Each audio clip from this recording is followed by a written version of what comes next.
Hello everyone. So, as of 7 p.m. Pacific time last night, the Content chapter Pokemon Sword and Shield EX has gone live, so most of those impressions from the first couple hours of playing, some of my thoughts on the Generation 8 beta that have come to light as I began playing and started drafting this. Once again, if you don't have both just like I do, make sure the patch you're getting corresponds to the version of the game you have, otherwise it won't work. So, let's get this started. So, after obtaining the Crown Pass, you take a train to the Crown Tundra, where your adventure takes place in the eccentric Peony, a former gym leader in Galar. In addition to new dynamics from being a fun challenge out of the gate, caught Suicune trying it out, but I had to do the challenge twice and shield after my Yorkon directed to the wrong rental Pokemon. There are 3 central mysteries to solve all for legendary Pokemon. Calyrex, the camp out of harvests, the temples where the new Regiforms, and the tree that granted new forms of canted legendary birds.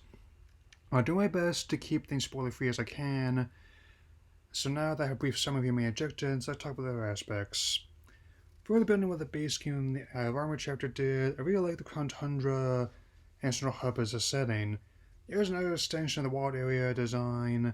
It's heavily based on Scotland and ancient Gaelic myths. As someone who's been fascinated by those stories for ages, I really enjoy that.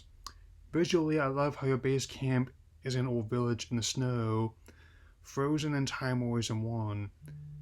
I'm eager to explore more of the tundra very soon. It's one of the most graphically lush locations I've seen today, juxtaposing snowy mountains with ancient temples. The gameplay builds on what these titles already accomplished. Especially looking forward to taking part in Galarian Star Tournament after I clear the story. Finding a good challenge of both newcomers and true believers alike. As for the leaks of these games' beta as I was drafting my notes, I think it's a fascinating reveal as someone who's always been intrigued by game development. More than just the monsters and concepts they use this time around, much like past titles, try to look at how often that a game has final release can be completely different from what it started as. A great example is how Legend of Breath of the Wild changed when Soul reveal in 2011 to the game's release in 2017. For fairly obvious reasons, and I won't be showing the leaks, but I will describe them briefly. Some of these builds date back to early 2017, just line up with the time they already have. Though many comes from previous titles ultimately didn't make it back in initially, the basic ideas are there in much earlier forms. There are rough layouts of the wild area, Dynamax battles, the game's setting, and other mechanics such as character customization in the Pokemon camp. More information is coming as I record this, but still quite a fascinating insight into game development. One of my favorite aspects of the series and other games I play is finding out what secrets they hold, whether or not they're intended to be there.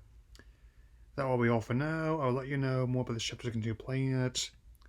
Stay safe, reject fear, and embrace facts.